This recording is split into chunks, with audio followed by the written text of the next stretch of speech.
ओम शांति। ओम शांति बाबा। आज हम अध्ययन करने जा रहे हैं परम पिता परमात्मा के अनमोल मधुर महावाक्यों को। और ये मुरली अमूल्य है, अनमोल है। ये हम तब अनुभव करते हैं जब बाबा के परम पिता परमात्मा के चैतन्य उपस्थिति में इसका अध्ययन करते हैं। और तब जब बाबा की मुरली की एक एक बात हमारे बुद्धि में ऐसे गूंजती है जैसे बाबा मेरे साथ खड़े हैं और मुझसे कान में कह रहे हैं। जब भी कोई परिस्थिति हो, कोई भी बात हो, हमारी बुद्धि में बाबा की ये बातें गूंजने लगती हैं। तो इतना श्रेष्ठ जब अनुभव होता है तो हमारे विकर्म विनाश होते हैं, क्योंकि हमारी प्रतिक्रियाएं बाबा की सारे गुणों से की स्मृति के साथ होता है और शक्तियों की जागृति के साथ होता है। तो विकर्म वहीं के वहीं भस्म होते हैं, विनाश होते हैं। तो ऐसा श्रेष्ठ अनुभव पाते हुए हम अपनी अवस्था में लगातार ऊपर उठ सकते हैं, ऊपर आते चले जाते हैं। और इसके लिए करना क्या होता है? बस छोटा सा एक काम है कि हमें अपने दिनचर्या में एक समय, एक स्थान निर्धारित करना है। उस स्थान पर उस समय बड़े फुर्सत से, बड़े इत्मीनान से बैठना है और ये काम प्रतिदिन करना है। कोई भी दिन न छूटे, हर दिन फुर्सत से बैठना है। एक विशेष स्थान अगर रखें, जैसे भक्ति मार्ग में हम पूजा के लिए, और समय भी इस ब्रह्मा कुमार का थोड़ा सा स्पष्टीकरण है कि समय का मतलब ये नहीं कि 7 बजे। इस ब्रह्मा कुमार का ऐसा मंथन है कि 7 बजे 8 बजे ये टाइम नहीं, बल्कि हमारे दिनचर्या में जैसे ही हम भक्ति में स्नान के बाद सबसे पहले पूजा करने के लिए पूजा का कमरे में जाते थे, जिनका घर में जैसा सुविधा हो उस स्थान पर चले जाना है और स्नान के बाद जाना। अगर स्नान में आज 7:30 बज गए तो इसका मतलब ये नहीं कि समय चेंज हो गया, नहीं, स्नान के तुरंत बाद का समय इस ब्रह्मा कुमार को मंथन में लगता है सबसे उचित है। तो वैसे ही स्थान भी पूजा के लिए जो अगर स्थान बना कर रखे हो तो उसी स्थान पर बैठना है। थोड़ा पवित्र हो, साफ सुथरा हो, तो उस स्थान पर बैठकर अब अपने हाथों में मुरली लेनी है और एक एक शब्द का बड़ी गहराई से अध्ययन करना है। और जब हम इसकी गहराइयों में धीरे धीरे उतरते जाएंगे ना, तो हम बाबा के चैतन्य उपस्थिति का अनुभव पाएंगे। और ये इस ब्रह्मा कुमार का ये अनुभव रहा है और आभास रहा है। इसीलिए हम मुरली का अध्ययन बड़े फुर्सत से, इत्मीनान से बैठकर स्वयं से कम एक बार ज़रूर करना है।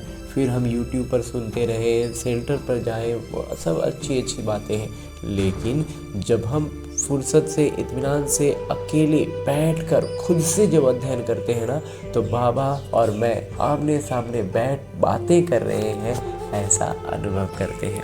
तो इसके लिए और एक छोटा विधि जो हमें आत्माभिमानी स्थिति में आने के लिए करनी चाहिए, वो ये कि जब हम फुर्सत में आकर बैठ गए, मुरली हाथों में लेकर शुरू करने जा रहे हैं, तो पहले अपने इस देहभान से अलग होने का भी अभ्यास करें और अपने सूक्ष्म शरीर के साथ, यानी अपने उसी मन के को लेकर जो इस रावण की दुनिया में बहुत भटक रहा है, उसको लेकर के। क्यों भटक रहा है? क्योंकि वो इसका स्थान है ही नहीं, ये रावण की दुनिया है, तो रावण की दुनिया हमारे मन के लिए है ही नहीं, इसीलिए वो अपनी दुनिया ढूंढने के लिए इतना भटक रहा है। बिल्कुल वैसे ही जैसे एक मछली पानी के बाहर आ जाए तो बहुत छटपटाती है, इसीलिए हमारा मन इतना भटकता है। तो इसे इसके सही गंतव्य तक लेकर चलते हैं। इस शुरुआत, चूँकि ये रास्ता भूल चुका है, तो इसे हम लेकर चलते हैं अपने साथ मधुबन की धरा पर, और उसमें भी खास पांडव भवन के उसी हिस्ट्री हॉल में जहाँ मेरे बाबा ने साकार तन का, यानी इस ब्रह्मा बाबा के तन का आधार लेकर ये मुरली चलाई थी। यूँ तो बाबा ने चलाई थी पहले, तभी आज हमें लिखित रूप में मिल रही है। लेकिन आज भी जब मैं आत्मा अपने आत्म अभिमानी स्थिति में स्थित होकर और स्थित होने के लिए, ये बहुत सरल अभ्यास है, इससे हम आत्माभिमानी स्थिति में स्थित होते हैं और तब बाबा की चैतन्य उपस्थिति का अनुभव पाते हैं। और उसकी अनुभूति का सबसे पहला पायदान ये होता है कि जैसे ही मैं आत्मा खुद को उस स्थान पर अनुभव करता हूँ, परमात्मा के सानिध्य में पहुँचता हूँ, तो मुझ आत्मा के सारे आत्मिक गुण, पवित्रता, शांति, प्रेम और सुख की भरपूरता का एहसास होता है। बाबा सम्मुख बैठे हैं, दृष्टि से मुझ आत्मा में ज्ञान, प्रकाश और अष्ट शक्तियों का प्रवाह कर रहे हैं, ऐसा भी अनुभव पाते हैं, जिससे चारों ओर आनंद का एक आवरण बन जाता है। और उस आवरण में मैं और मेरे बाबा बड़े फुर्सत से बैठ बातें करते हैं। तभी तो मेरे बाबा अपने दिल की बातें इसी मुरली में निहित करके मुझसे कहते हैं, मीठे बच्चे, ये पतित दुनिया एक पुराना गांव है, ये तुम्हारे रहने लायक नहीं। तुम्हें अब नई पावन दुनिया में चलना है। हमें अपनी अवस्था ऐसी करनी है कि बाबा कहते हैं देवताओं के इस पतित धरती पर पाँव नहीं रखते, तो हमें पतित से देवता बनना है। तो बनने के लायक अब हम पुरुषार्थ करते करते इस स्तर पर आ गए हैं कि बाबा कहते हैं ये दुनिया हमारे रहने लायक नहीं है, तो हमें इसमें देखना, इसके बारे में सोचना बिल्कुल छोड़ देना है।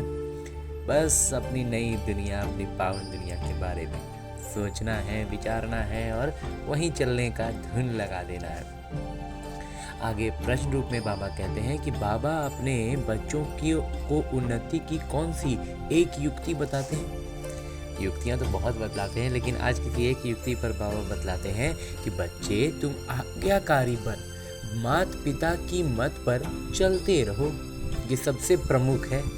माता पिता दोनों इकट्ठे हैं, इसलिए अगर इनके कहने से कुछ नुकसान भी हुआ तो भी जिम्मेवार बाबा है, सब ठीक कर देंगे। अगर लौकिक तौर पर कुछ लग रहा है ना कि इससे ऐसे कर देंगे तो नुकसान हो जाएगा, ये हो जाएगा, वो हो जाएगा, और कहते हैं अगर तुम बाबा की श्रीमत पर कर रहे हो ना तो होने दो, सब ठीक कर देंगे, भगवान है वो। तुम अपनी मत नहीं चलाओ। जो हमारी बुद्धि बहुत छोटी है, हम नहीं सब कुछ जान सकते हैं, देख सकते हैं, तो हम जितना देख पाते हैं उतने ही हिसाब से सोचते हैं कि ये गलत है, ये सही है। वो पूरा कल्प को देख रहे हैं, पूरी सृष्टि को देख रहे हैं, सारी आत्माओं के हिसाब किताब को देख रहे हैं। हम अपना हिसाब किताब तो जानते नहीं, दूसरों का क्या जानेंगे। तो इसलिए बिल्कुल हिचकना नहीं है, पूर्ण निश्चय, और जो बाबा की श्रीमत पर हमें कदम उठाना है वही कदम उठाएंगे। सामने से नुकसान हो रहा है, होने दो, बाबा ठीक कर देंगे। तो इसलिए बाबा कहते हैं अपनी मत चलाओ, शिव बाबा की मत समझकर चलते रहो, तो बहुत उन्नति होगी, हमारी आध्यात्मिक उन्नति जबरदस्त होगी। लौकिक का चिंता बिल्कुल नहीं करना। इस ब्रह्म कुमार ने कहा ना, वो बस किरदार है, वो अभ्यास के लिए है, और उससे ज़्यादा इस जीवन का कोई दूसरा अर्थ नहीं समझ में आता। ओम शांति।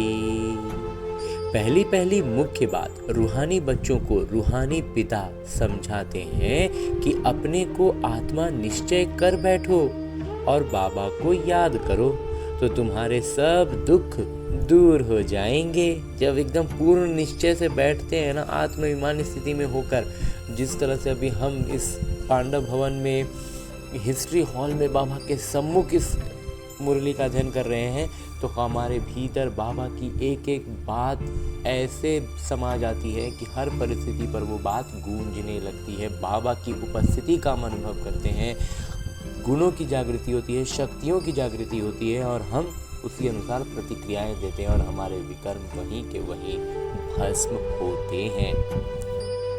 वो लोग आशीर्वाद करते हैं ना, ये पिता भी कहते हैं, बच्चों तुम्हारे सब दुख दूर हो जाएंगे। बाबा भी आशीर्वाद देते हैं कि हमारा सब दुख दूर हो जाएगा, सिर्फ अपने को आत्मा समझ बाबा को याद करो। ये तो अति सहज है, खुद आत्मा है, मैं इस किरदार में हूँ, इतना समझना है, ये सजगता लानी है। और दूसरा, बाबा की याद में रहने से गुणवत्ताएं और शक्तियों की जागृति होती है। बाबा कहते हैं ये सहज है, ये है भारत का प्राचीन सहज राजयोग। प्राचीन का भी समय तो चाहिए ना, लॉन्ग अगो जो कहते थे वो भी कितना लॉन्ग। बाबा समझाते हैं पूरे 5000 वर्ष पहले ये राजयोग सिखाया था। ये बाबा बगैर कोई समझा नहीं सकते और बच्चों बगैर कोई समझ ना सके। जब बाबा के बच्चे बन गए, जिनको निश्चय हो गया, परिचय मिल गया, वही समझ सकते हैं और नहीं कोई समझेगा। गायन भी है, आत्माएं बच्चे और परमात्मा पिता अलग रहे बहुकाल। बाबा ही कहते हैं तुम सीढ़ी उतरते उतरते पतित बन पड़े हो, अब स्मृति आई। अब जाके के समझे हैं हम, जब बाबा ने समझाया। सब चिल्लाते हैं हे पतित पावन, कलयुग में पतित ही होते हैं तो पतित पावन को बुलाते हैं। सतयुग में होते हैं पावन, वो है ही पावन दुनिया। सतयुग पूरी तरह से पावन दुनिया है, तो वहाँ जाने का बारे में सोचते नहीं है, लेकिन पतित से पावन बनने की आत्मा में इतनी रह जाती है कशिश कि मैं पतित हो गया हूँ तो मुझे पावन बनना है, इसलिए भगवान को बुलाते हैं। ये पुरानी पतित दुनिया रहने लायक नहीं है, परंतु माया का भी प्रभाव कोई कम नहीं है। यहाँ देखो तो 100-125 मंजिल के बड़े बड़े मकान बनाते रहते हैं। बाबा कहते हैं ये दुनिया पे एकदम रहने लायक नहीं बचा है, एकदम खराब हो गया है, पतित हो गया है। लेकिन माया भी तो अपना जोर छोड़ेगा नहीं ना, अभी भी आकर्षित करने के लिए, इसको अच्छा बताने के लिए खूब आकर्षण करता है। बड़ा बड़ा मकान बनता है, 100-125 तल्ला का मकान बना रहे हैं। बाबा कहते हैं इनको माया का छलावा कहा जाता है। माया छलावा कर रही है, माया का जलवा ऐसा है जो कहो स्वर्ग चलो तो कह देते हमारे लिए स्वर्ग तो यहाँ ही है। ऐसा मन में बुद्धि में बात होगी, बैठा के रखे हैं कि मेरे लिए तो यहीं पर स्वर्ग है, हम कहाँ स्वर्ग जाएंगे।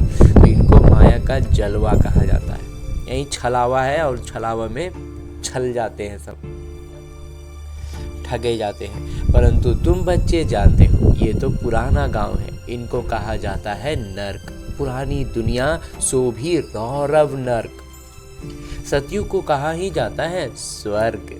ये अक्षर तो है ना, स्वर्ग और नर्क तो जानते हैं ना। इनको विशेष वर्ल्ड तो सब कहेंगे, इसको विकारी दुनिया तो सब कहेंगे। निर्विकारी दुनिया तो ये स्वर्ग था। स्वर्ग को कहा ही जाता है निर्विकारी दुनिया और नर्क को विकारी दुनिया कहा जाता है। इतनी भी सहज बातें क्यों नहीं किसी की बुद्धि में आती? इतना तो सहज बात है, लेकिन फिर भी क्यों नहीं समझ में आता है? मनुष्य कितने दुखी हैं, कितने लड़ाई झगड़े आदि होते रहते हैं। दिन प्रतिदिन बॉम्ब आदि भी ऐसे बनाते रहते हैं जो गिरे और मनुष्य खत्म हो जाएं। परंतु तुच्छ बुद्धि मनुष्य समझते नहीं है कि अभी क्या होने वाला है।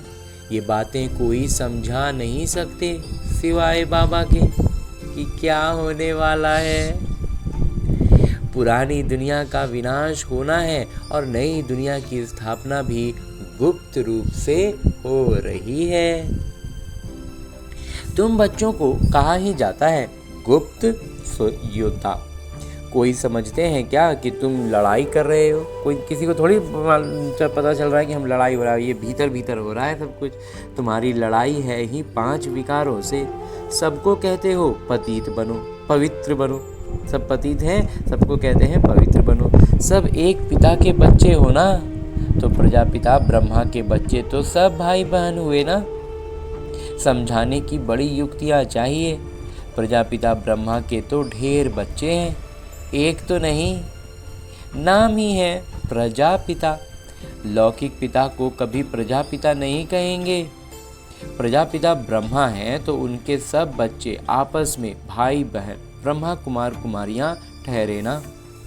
परंतु समझते नहीं हैं, इस बातों को समझते थोड़ी हैं। जैसे पत्थर बुद्धि हैं, समझने की कोशिश भी नहीं करते।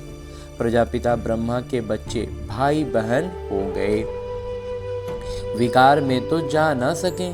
तुम्हारे बोर्ड पर भी प्रजापिता अक्षर बहुत ज़रूरी है। बाबा कहते हैं नाम जहाँ भी लिखो ना, वहाँ प्रजापिता ब्रह्मा कुमारी ईश्वरीय विश्वविद्यालय पूरा नाम लिखना है। ये अक्षर तो जरूर डालना चाहिए, और प्रजापिता तो बाबा कहते हैं एकदम जरूर से। सिर्फ ब्रह्मा लिखने से इतना ज़ोरदार नहीं होता है, वो प्रभाव, वो आत्मा में वो स्पर्श कर जाए बात, जब प्रजापिता ब्रह्मा कुमारी ईश्वरीय विश्वविद्यालय का नाम पढ़ते हैं।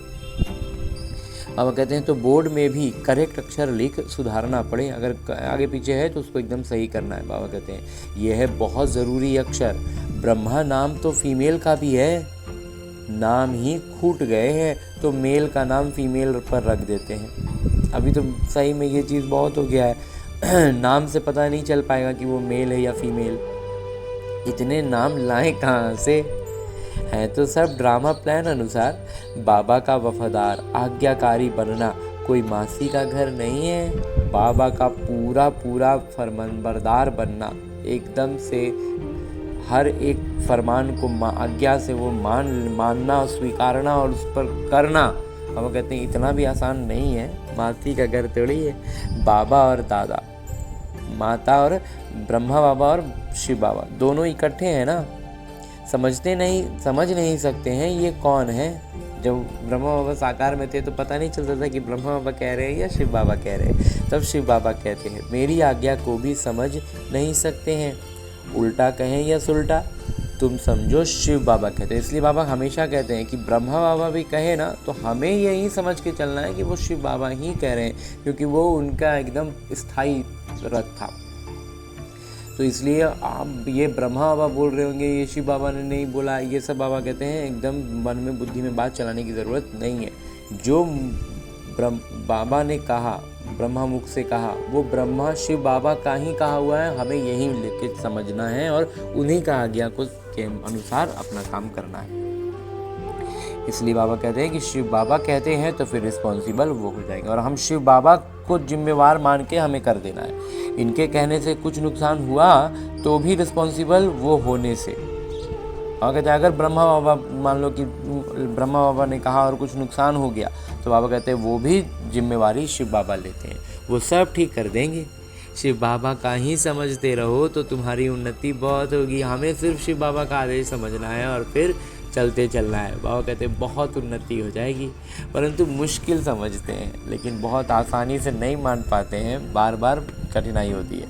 कोई फिर अपनी मत पर चलते रहते हैं, किसी को लगता है छोड़ो हम अपना ही हिसाब से चलेंगे। बाबा कितना दूर से आते हैं तुम बच्चों को निर्देश देने, समझाने, और कोई पास तो ये स्पिरिचुअल नॉलेज है नहीं, और कोई के पास तो ये है नहीं। ये आध्यात्मिक ज्ञान जो बाबा हमें दे रहे हैं ये तो किसी और के पास है नहीं, और बाबा हमारे लिए आए हैं, और जब बाबा हमको ज्ञान दे रहे हैं तो हम उनका बात नहीं सुनेंगे, नहीं मानेंगे।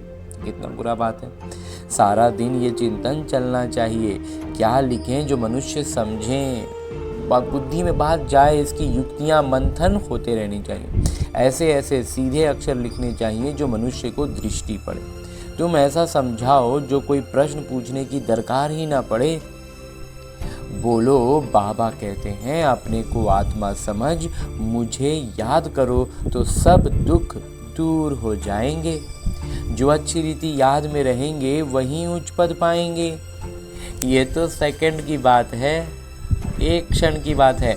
मनुष्य क्या क्या पूछते रहते हैं, बात तो बस एक क्षण की है कि भगवान है और जो आए हुए हैं, और बस उनको पहचान लिए, सब काम वही ख़त्म हो गया। लेकिन उस एक चीज़ में नहीं आते हैं तो फिर इधर उधर फंसते रहते हैं, मूंझते रहते हैं, सवाल पूछते रहते हैं। तुम कुछ भी नहीं बताओ, बोलो ज़्यादा पूछो मत।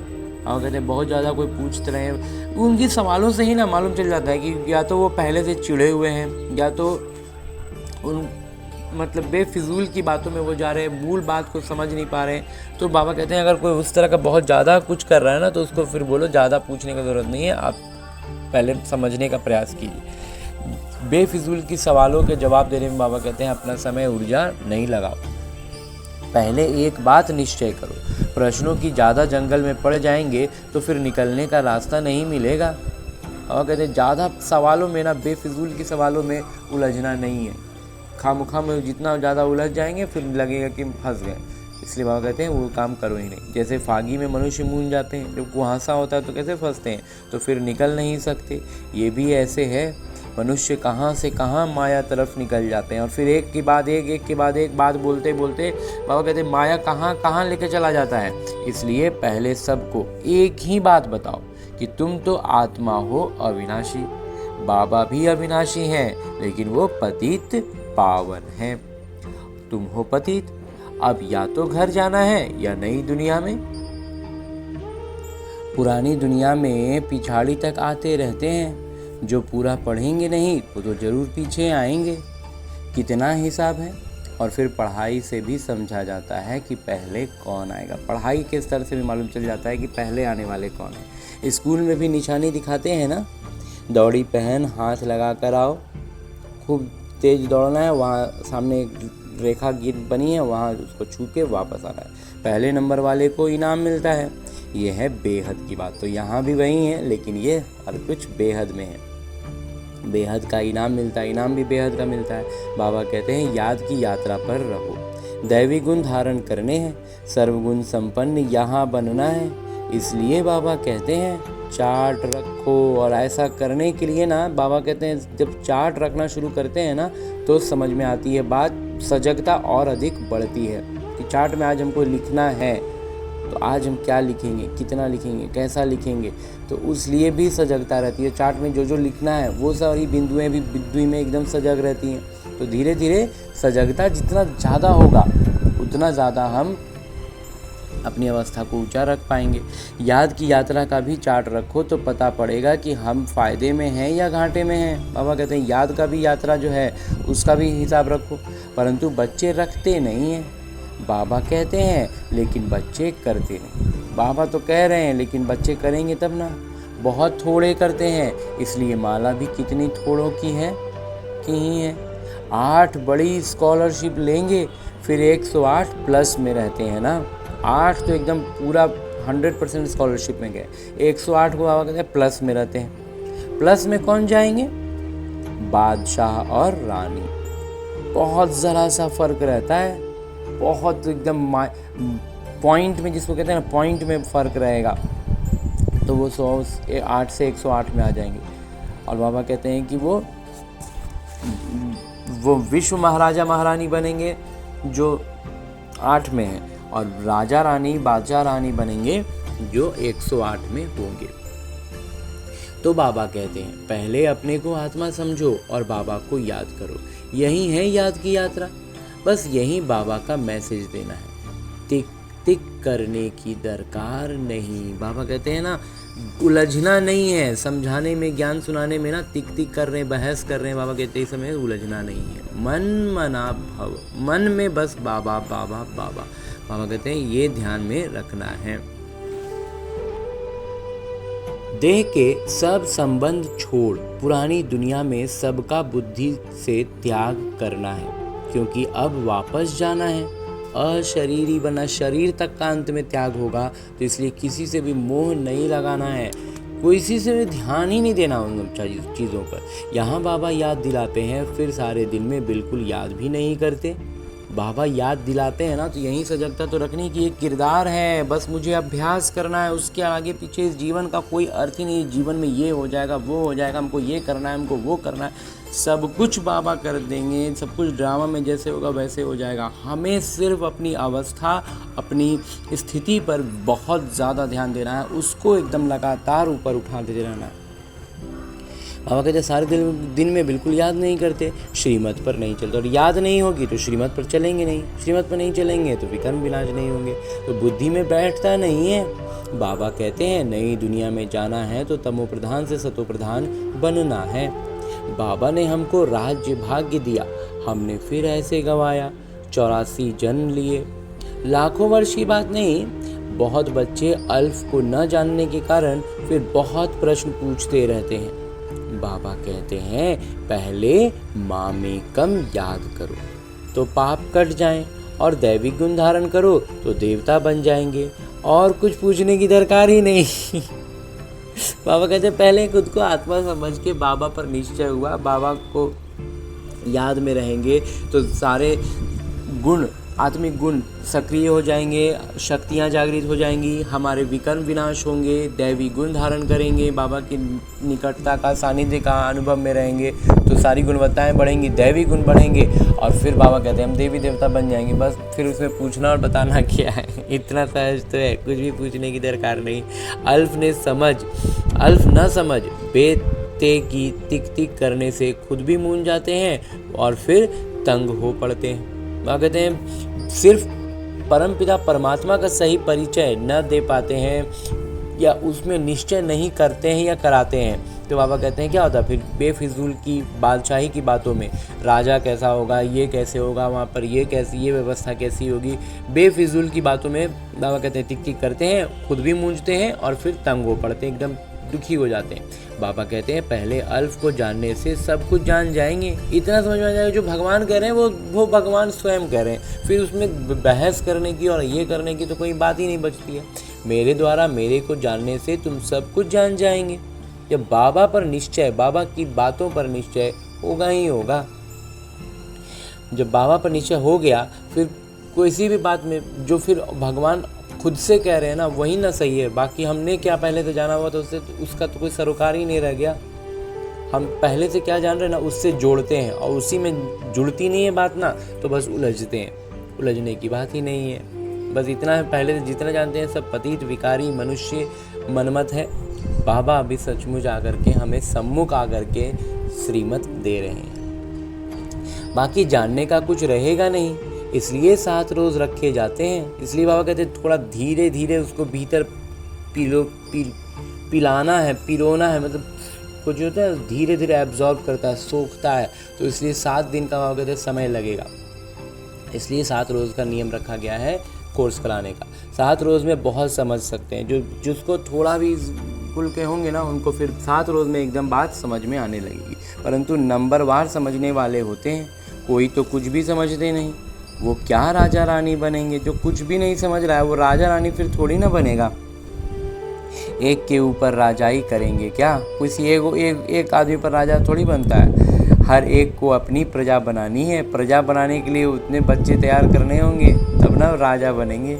समय बहुत वेस्ट करते हैं, बाबा कहते हैं बहुत समय बर्बाद कर रहे हो इधर उधर।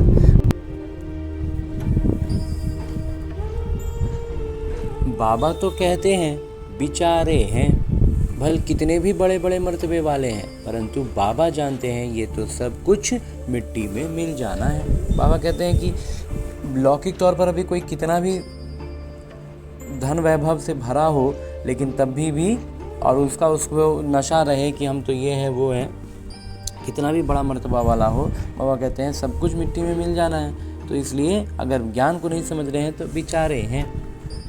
बाकी थोड़ा समय और समय भी बहुत कम बचा है। विनाश काले विपरीत बुद्धि वालों का तो विनाश होना है। हम आत्माओं की प्रीत बुद्धि कितनी है वो तो समझ सकते हैं, और हमारी बुद्धि प्रीत कितनी है बुद्धि में ये बाबा हम कहते हैं खुद अपना अपना समझो। कोई कहते हैं 1-2 घंटे याद रहती है, क्या लौकिक पिता से तुम 1-2 घंटा प्रीत रखते हो? सारा दिन बाबा बाबा करते रहते हो। यहाँ भल बाबा बाबा कहते हैं परंतु हड्डी प्रीत थोड़े ही हैं, मुख में है, दिल से याद में थोड़ी हैं। बार बार कहते हैं शिव बाबा को याद करते रहो, सच सच याद करना है, चालाकी चल ना सके। ये भीतर की बात है और बाबा भीतर का ही देखते हैं कि हम कितना याद में वास्तविक अर्थों में हैं। बाबा कहते हैं ना सीधा सीधा का सबूत यही है कि हमारी प्रतिक्रियाएं कैसी हैं ना वही बतला रहा है कि हम कितना याद में हैं। एकदम बाबा ने अव्यक्त मुरली में एक बार स्पष्ट कर दिया था, हम से क्या झलक रहा है ना वही बतला रहा है कि हम कितना याद में। हम मुख से कितना कह रहे हैं, हम ये कितना बतला रहे हैं कि हम ये करते हैं, हम वो करते हैं, बाबा कहते हैं वो सबका कोई अर्थ नहीं। हमसे कितना बाबा झलक रहे हैं वही बतला रहा है कि हम कितना बाबा की याद में हैं। उसी से इस ब्रह्मा कुमार का ये मंथन आया कि वास्तव में हमारी हर प्रतिक्रियाएं, तो प्रतिक्रियाओं पर हमारा सजगता होगा तो हम बाबा की याद में, उनकी गुणवत्ताओं से, उनकी शक्तियों की जागृति में, उनके सानिध्य में रहेंगे तो हमारी प्रतिक्रियाएं बेहतर होती जाएंगी और हमारे विकर्म भी विनाश होते हैं उससे, और उसी तहत तो विकर्म विनाश होने लगते हैं, और जब विकर्म विनाश होते हैं तो फिर हम तो ऊपर उठने लगते हैं ना। तो इसलिए चालाकी चलाना, यहाँ कोई लौकिक तौर पर किसी को ठगना थोड़ी है कि हम तो ये किए वो किए, आंकड़े जमा नहीं करने हैं यहाँ पे। यहाँ दिल से याद में रहना है। बहुत हैं जो कहते हैं हम तो शिव बाबा को बहुत याद करते हैं, फिर वो तो उड़ने लग पड़े। बाबा कहते हैं अगर जो सचमुच में बहुत याद करे ना तो वो तो उड़ने लगेगा। बाबा बस हम तो जाते हैं सेवा पर, बहुतों का कल्याण करने। कुछ है जो कहते हैं बाबा हम तो सेवा करते हैं कल्याण करने के लिए। जितना बहुतों को पैगाम देंगे उतना याद में रहेंगे। और बाबा कहते हैं अगर सचमुच सेवा भी करेंगे ना दिल से तो क्या होगा, जितना ज़्यादा ज्ञान की बात बतलाएंगे तो बाबा का याद में ही बतला पाएंगे ना। बहुत बच्चियाँ कहती हैं बंधन है। अरे बंधन तो सारी दुनिया को है, बंधन को युक्ति से काटना है। युक्तियाँ बहुत हैं। समझो कल मर पड़ते हैं, फिर बच्चे कौन संभालेंगे। बाबा कहते हैं अगर कल शरीर ही छूट जाए तो फिर जिम्मेवारियों का क्या होगा। जरूर कोई ना कोई संभालने वाला निकल पड़ेंगे। अज्ञान काल में तो दूसरी शादी कर लेते हैं, इस समय तो शादी भी मुसीबत है। किसी को थोड़ा पैसा देकर बोलो बच्चों को संभालो। बाबा कहते हैं हम पहले क्या था ना कि आराम से दूसरा शादी कर लिए, अगर बच्चों की मतलब माँ चली जाए, शरीर छूट जाए तो दूसरी शादी कर लेते ताकि बच्चों को संभाले। बाबा कहते हैं अब तो दूसरा शादी करना भी आफत हो गया है। तो पैसा दे करके दाई रख दो, नौकर रख दो कि बच्चों को संभालो। बाबा कहते हैं तुम्हारा तो ये मरजीवा जन्म है ना, तो जीते जी मर गए, फिर पीछे कौन संभालेगा। तो ज़रूर नर्स रखनी पड़े। पैसे से क्या नहीं हो सकता है, बंधन मुक्त जरूर बनना है। बाबा कहते हैं कि आदमी रख दो, मशीन लगा दो, कुछ भी करके अपना समय निकालो और उसको सेवा में लगाओ। सेवा का शौक़ वाले आप ही भागेंगे। जिनको सेवा का शौक़ होगा ना वो कुछ ना कुछ युक्ति लगाएंगे, कोई ना कोई तरीका निकालेंगे। बाबा कहते हैं पैसे से क्या नहीं, मतलब लौकिक तौर पे तो हर चीज़ पैसे से हो सकती है ना, तो फिर पैसे से आदमी रखें, मशीन लगाएं, जैसे भी करके जो कुछ भी करके अपना समय निकालें और सेवा में भागें। दुनिया से मर गए ना, तो दुनिया के लिए तो हम मर गए हैं, तो फिर जिम्मेवारियाँ किसकी। यहाँ तो बाबा कहते हैं मित्र संबंधियों आदि का भी उद्धार करो, सबको पैगाम देना है मन मना भव का। तो सतो प्रधान से सतो प्रधान, तमो प्रधान से सतो प्रधान बन जाएं। जब पैगाम देंगे तो भी बनेंगे ना। ये बाबा ही कहते हैं, और तो ऊपर से आते हैं, उनकी प्रजा भी उनके पिछाड़ी आती रहेगी। जैसे क्राइस्ट सबको नीचे ले आते हैं, नीचे किरदार निभाते निभाते जब अशांत होते हैं तो कहते हैं हमको शांति चाहिए। बैठे तो थे शांति में, फिर प्रिसेप्टर पिछाड़ी आना पड़ता है। फिर जैसा जैसा ड्रामा में है वैसे पीछे पीछे आते हैं। फिर कहते हैं हे पतित पावन आइए। कैसा खेल बना हुआ है, रहते शांति में, पीछे पीछे क्राइस्ट के पीछे पीछे आ गए अपना धर्म स्थापक के पीछे। और फिर जब पतित हो गए, दुखी हो गए, तो बुलाते हैं कि पतित पावन आइए। वो अंत में आकर लक्ष्य लेंगे। बच्चों ने साक्षात्कार किया हुआ है, मन मना भव का लक्ष्य आकर लेंगे। अभी तुम बेगर टू प्रिंस बनते हो, भिक्षुक से एकदम से राजकुमार बनेंगे। इस समय के जो साहूकार हैं वो बेगर बनेंगे। अभी जो बहुत बड़ा अति अमीरी पर चढ़े हुए हैं ना, वो उतने ही गरीब बनेंगे। वंडर है। और वही गरीब जो वहाँ थे, वहाँ पर नौकर चाकर थे, स्वर्ग नहीं द्वापर में, वो सब अभी आकर के इतना बड़ा सेठ बन के दिख रहा है। हमें लग रहा है कि वो कितने पैसे वाले हैं, ये हैं वो हैं। बाबा कहते हैं सब वास्तव में उस समय के नौकर चाकर है। तो वो उनकी बुद्धि वहाँ पर पूरी फंसी हुई थी, तो वो उस समय से उसमें पुरुषार्थ करते रहे, तो अभी वो एकदम अंत में एकदम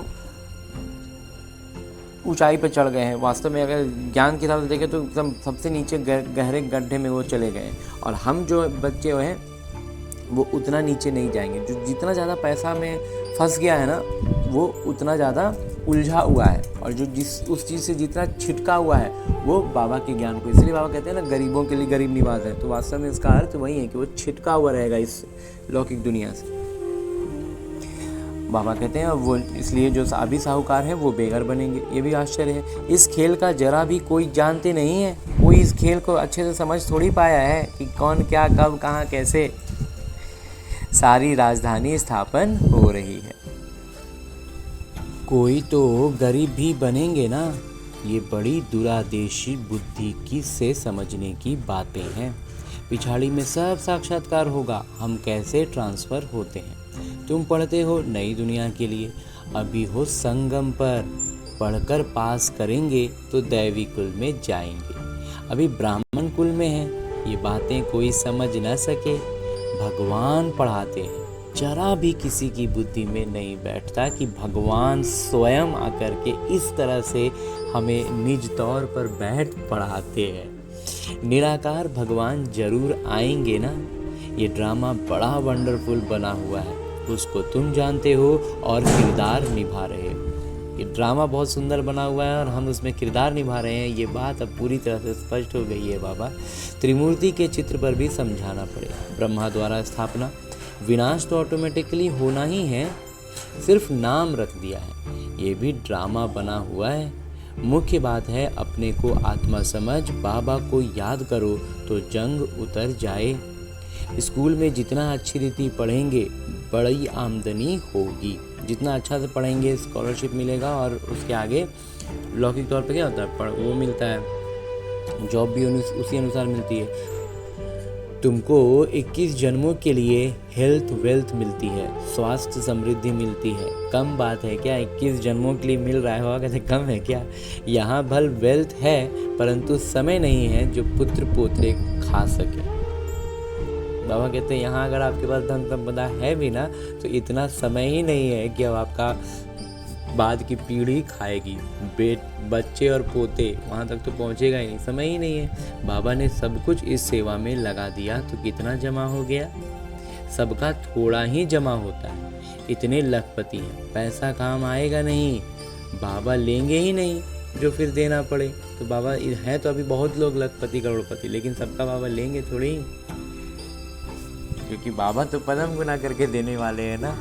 तो ब्रह्मा बाबा ने उतना दिया तो ब्रह्मा बाबा उसी अनुसार विश्व महाराजा बन देंगे। तो हम भी अपने अपने वो में जिस किरदार में हैं अपनी भावना से हमें वास्तव में देना है, निवेश करना है। रिटर्निंग बाबा जबरदस्त देते हैं। अच्छा, मीठे मीठे सिगिलदे बच्चों प्रति माता पिता बाबा का याद प्यार और आशीर्वाद। रूहानी बाबा की रूहानी बच्चों को नमस्ते। हम रूहानी बच्चों की ओर से रूहानी माता पिता को याद प्यार और प्रणाम। धन्यवाद बाबा, धन्यवाद। मुरली के लिए भी धन्यवाद और इस अनूठे अलौकिक ब्राह्मण जीवन के लिए भी बहुत बहुत बहुत धन्यवाद बाबा, बहुत धन्यवाद। आगे आज की मुरली से लिए गए वो प्रमुख बिंदु हैं जिन्हें हमें अपने ब्राह्मण जीवन में धारण करने हैं। और ब्राह्मण सो फरिश्ता, फरिश्ता सो देवता बनना है। उसके लिए जो सबसे पहली बिंदु है वो है बंधन काटने की युक्ति रचनी है। जिगरी बाबा से प्रीत रखनी है। बाबा का सबको पैगाम दे, सबका कल्याण करना है। और कहते ये जो बंधन हम कहते हैं ना, उसको युक्ति से काटो। दूसरा है दुरादेशी बुद्धि से इस बेहद के खेल को समझना है। बेगर टू प्रिंस बनने की पढ़ाई पर पूरा ध्यान देना है। याद का सच्चा सच्चा चार्ट रखना है। हंची बाबा। और आगे मेरे बाबा वरदान दे रहे हैं। वरदान देते हुए मेरे बाबा कहते हैं, संकल्प रूपी बीज को कल्याण की शुभ भावना से भरपूर रखने वाले विश्व कल्याणकारी भव। और कहते हैं हमारे संकल्प रूपी बीज से ना कल्याण का शुभ भावना भरपूर रहेगा तो हम विश्व कल्याणकारी ही रहेंगे ना। विस्तार से बाबा कहते हैं, जैसे सारे वृक्ष का सार बीज में होता है, ऐसे संकल्प रूपी बीज हर आत्मा के प्रति, प्रकृति के प्रति शुभ भावना वाला हो।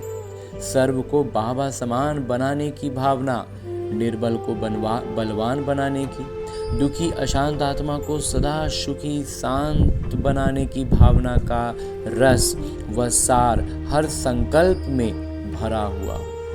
कोई भी संकल्प रूपी बीज इस सार से खाली अर्थात व्यर्थ न हो, कल्याण की भावना से समर्थ हो, तब कहेंगे बाबा समान विश्व कल्याणकारी आत्मा। और कहते कोई भी बात, कोई भी घटना, कुछ भी प्रकृति के प्रति, आत्माओं के प्रति हमारा कोई भी संकल्प में उनका कल्याण ही हो। निर्बल को बलवान करना, हर समय सिर्फ श्रेष्ठ संकल्प ही होने चाहिए। ये भी अभ्यास से होता है, आदत बन जाती है। अभी हमारे रावण के प्रभाव में हमारा ऐसा आदत बना हुआ कि हम हर बात में कुछ ना कुछ बुरा ही कहते थे, बुरा ही करते आए थे। मन में पूरा पे बुरा ही फीलिंग आती थी, बुरे संकल्प ही आते थे। अब उन पर हम जब सजगता रखते हैं तो धीरे धीरे वो कम होते हैं और फिर हम उसको परिवर्तन कर देंगे ज्ञान से। नज़रिया बदल जाता है। और आगे स्लोगन है, माया के झमेलों से घबराने के बजाय परमात्मा मेले की मौज मनाते रहो। माया का जो झमेला सब है ना, बाबा कहते हैं इसको छोड़ो ना, इसको क्यों देख रहे हो, परमात्मा से मिलन का मेला मनाओ, उसी खुशी में नाचते घूमते गाते रहो। हाँ जी बाबा। और अभी तक हमने परम पिता परमात्मा के इस साकार मुरली को उनकी चैतन्य उपस्थिति में अध्ययन करने का प्रयास किया और अनुभव भी किया ना। अब मेरे बाबा इसी अव्यक्त स्वरूप में स्थित रहते हुए एक इशारा भी देते हैं कि अब संपन्न व कर्मातीत बनने की धुन लगाओ। धुन सवार हो जाए बुद्धि में कि अब तो कर्मातीत बनना है। अब हमें सारे कर्म विकारों से मुक्त होकर के विकर्म विनाश करने हैं। बिना विकारों के अधीन हुए जब हम कर्म करते हैं तो वो विकर्म नहीं बनता, और विकर्म नहीं बनेगा तो पुराना विकर्म विनाश ही होगा ना, भस्म ही होगा ना। तो बस इसी अभ्यास में, इसी सजगता में रहना है। और ऐसा करने के लिए बाबा हमें हर दिन अलग अलग इशारे देकर के इसकी स्पष्टता को बढ़ाते हुए आज कहते हैं कि कर्मातीत बनने के लिए अशरीरी बनने का अभ्यास बढ़ाओ।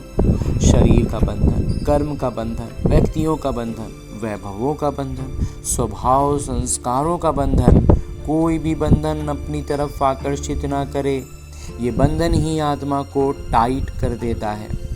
इसके लिए सदा निर्लिप्त अर्थात न्यारे और अति प्यारे बनने का अभ्यास करो। और कहते हैं ये बंधन ही है जो आत्मा को एकदम से कड़ा कर देता है, इसकी गुणवत्ताओं से इसको दूर कर दे रहा है। इसीलिए बाबा कहते हैं सदा निर्लिप्त अर्थात न्यारे और अति प्यारे बनने का अभ्यास करना है। हमें इस बात की बहुत सजगता रखनी है और उसी अभ्यास में निरंतर लगे रहना है। हाँ जी बाबा। और अब हमने परमपिता परमात्मा का इतना श्रेष्ठ ज्ञान मुरली को उनकी चैतन्य उपस्थिति में अध्ययन किया, उनसे वरदान प्राप्त किया। इशारे अव्यक्त रूप में स्थित होकर बाबा ने जो इशारा दिया उसे भी जान लिया। अब हमें करना क्या है? हमें अपने इस लक्ष्य को याद रखना है कि हमें लक्ष्मी नारायण बनना है, विश्व महाराजा बनना है। तो करना क्या है? इन सारी ज्ञान की बातों को वास्तविक जीवन में अपनाना है। और ये वास्तविक जीवन भी कहना एक तरह से गलत होगा, क्योंकि ये जो मेरा लौकिक जीवन है ये बस और बस मेरे अभ्यास के लिए है।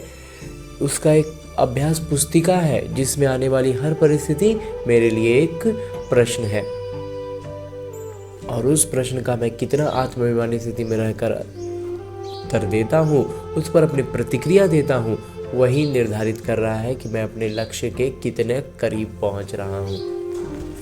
तो इसके लिए अभी फ़िलहाल हमें लौटना है अपने इस स्थूल शरीर में, अपने इस किरदार, जहाँ मुझे न केवल अपने सारे आत्मिक गुणों की स्मृति रखनी है बल्कि अष्ट शक्तियों की जागृति रखनी है। और उन अष्ट शक्तियों को इस ब्रह्मा कुमार ने अपने मंथन से इस क्रम में सजाया है कि सबसे पहले हमारे भीतर ज्ञान के बाद जो शक्ति जागृत होती है वो होती है सहन शक्ति। जब हम ज्ञान की महीन बातों को नहीं समझ पाते हैं, कुछ स्पष्ट नहीं हो पाता है, या जहाँ पर भी जिस भी परिस्थिति में हम स्पष्टता में थोड़ा भी उलझते हैं तो लेकिन निश्चय पूरा होता है, तो हम सहन शक्ति की जागृति के साथ हर परिस्थिति को पार कर पाते हैं। उसके बाद जो जागृत होती है वो होती है परखने की शक्ति, और उसी के साथ साथ निर्णय करने की शक्ति। अब निर्णय क्या करना है? निर्णय करने के लिए हमारे पास 5 शक्तियां हैं कि हमें इन 5 में से कौन सी शक्ति का इस्तेमाल करना है। तो इसमें सबसे पहला इस ब्रह्मा कुमार को लगता है कि है समेटने की शक्ति। समेटने की शक्ति का अर्थ है, इस ब्रह्मा कुमार का मंथन रहा है कि सबसे पहले जो आती है वो है समेटने की शक्ति। समेटना क्या है? अपने उन पुराने संस्कारों को जो रावण के प्रभाव में बने हैं। दूसरा है समाने की शक्ति। वही सारी संस्कार जो अन्य आत्माओं में, संबंध संपर्क की आत्माओं में रावण के प्रभाव में पनपे हैं, विकसित हुए हैं और वो उनसे घिरे हुए हैं, तो उनको उस नज़र से हम देख पाएँ, इसके लिए हमें शक्ति जो चाहिए वो है समाने की शक्ति। तो उनके रावण के प्रभाव में बने संस्कारों को समाने की शक्ति। उसके बाद जो आती है वो है संकीर्णता की शक्ति। संकीर्णता की शक्ति का अभिप्राय इस ब्रह्मा कुमार के मंथन के अनुसार है कि जहां पर हमारा हस्तक्षेप का या फिर हमारे इन्वॉल्व होने का, हमारे उससे जुड़ने का कोई अर्थ नहीं है, हमारे लिए वो व्यर्थ है, तो वैसे में अपने आप को उसमें जोड़कर हम खामोखा में कहीं उलझ ना रहे हो, इसके लिए भी, इसका स्पष्टीकरण के लिए भी हमें शक्ति चाहिए कि जहाँ ज़रूरत, मतलब संकीर्णता के साथ, मतलब जिसको कहते हैं कि आराम से हम निकल सकते हैं और हम झूठ मूठ में फंस रहे हैं, वो काम ना करके, तो इसके लिए भी शक्ति चाहिए। तो वही है संकीर्णता की शक्ति। उसके बाद जो है वो है सामना करने की शक्ति। तो ये भी हमें परखना होगा ना कि हम यहाँ से एकदम, मतलब बिना किसी जुड़ाव के एकदम सीधे निकल सकते हैं या फिर हम निकल नहीं सकते, तो हमें उसका सामना करना ही है। तो हम उस परिस्थिति का, उन बातों का अच्छे से सामना कर पाए, उसके लिए भी हमें जो शक्ति चाहिए वही है सामना करने की शक्ति। और उसके बाद जो एक शक्ति है उसका नाम है सहयोग की शक्ति। सहयोग की शक्ति का अर्थ है कि जब हम अपने सारे गुणों और शक्तियों से खुद को भरपूर अनुभव करते हैं, सारी शक्तियों की जागृति के साथ होते हैं, तब हम अन्य आत्माओं को सहयोग दे सकते हैं। यूँ तो हम यहाँ गलती ये करते हैं कि आज हमने पहला ज्ञान समझा और हम दूसरों को बताते हैं, तो ये बहुत खुशी और उमंग उत्साह के लिए ठीक है, लेकिन दूसरों को बताने में अगर हम पीछे हो रहे हैं, हम फिसल रहे हैं, वो हमें खींच ले रहे हैं, तो इसका मतलब है कि हम सहयोग की शक्ति से भी निपुण नहीं हुए हैं। तो जब तक हम खुद का पाँव अच्छे से न जमा लें, हम बाढ़ में किसी बह रहे या व्यक्ति को लौकिक तौर पर अगर उदाहरण के रूप में देखें तो किसी को बहता हुआ क्यों हम रोकें और खुद ही हमारे पाँव जमे नहीं हैं, हमने खुद को रस्सी से कोई चीज़ से बांधा नहीं है, तो फिर हम दूसरों को मदद नहीं कर सकते हैं, हम खुद ही बहने लग जाएंगे। तो इसलिए हमें इस बात का स्मृति रखनी है, इस शक्ति को भी समझना है। तो इस तरह की अष्ट शक्तियों की जागृति के साथ सारे सातों आत्मिक गुणों को स्मृति में रखते हुए सारी प्रतिक्रियाएं हमारे इसी अनुसार हो, ऐसा अभ्यास करने के लिए लौटते हैं अपने इस किरदार में, अपने इस स्थूल शरीर में। अच्छा, ओम शांति।